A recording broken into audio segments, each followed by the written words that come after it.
Hi. നമ്മുടെ brain എന്ന് പറയുന്ന ഒരു ഹാർഡ്വെയറും മൈൻഡ് എന്ന് പറയുന്ന ഒരു സോഫ്റ്റ്വെയറുമാണ്. അതായത് ഈ ബ്രെയിനെ, അതായത് ഈ ഹാർഡ്വെയറിനെ നമുക്ക് തൊട്ടു നോക്കാൻ പറ്റും, പക്ഷേ സോഫ്റ്റ്വെയറിനെ തൊട്ടു നോക്കാനോ കാണാനോ സാധിക്കില്ല. അതുപോലെയാണ് മൈൻഡും. അപ്പോൾ നമ്മൾ എന്ത് ചെയ്യണമെന്ന് പറഞ്ഞാൽ നമ്മൾ ഡെയിലി നമ്മുടെ മൈൻഡ് പവർ വർദ്ധിപ്പിക്കണം. ഈ ബ്രെയിനാണ് മൈൻഡിനെ കൺട്രോൾ ചെയ്യുന്നത്. നമ്മളൊരു തീ തൊടുമ്പോൾ, അതായത് തീ ഫയർ തൊട്ട് കഴിയുമ്പോൾ കൈയെടുക്കുന്നത് ബ്രെയിനിൽ ഇൻഫർമേഷനാണ്, മൈൻഡിലേക്ക് കൊടുക്കുകയാണ് ചെയ്യുന്നത്.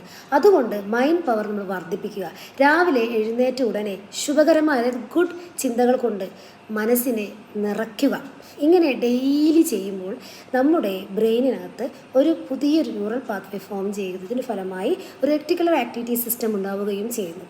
അപ്പോൾ നമ്മുടെ ജീവിതത്തിലുള്ള ബ്ലോക്കുകളെല്ലാം പയ്യെ പയ്യെ പയ്യെ കുറഞ്ഞു കുറഞ്ഞു വരുന്നത് നിങ്ങൾക്ക് കാണാൻ സാധിക്കും. ശുഭകരമായ ചിന്തകൾ കൊണ്ട് എന്നും മനസ്സിനെ നിറയ്ക്കുക. B gratitude.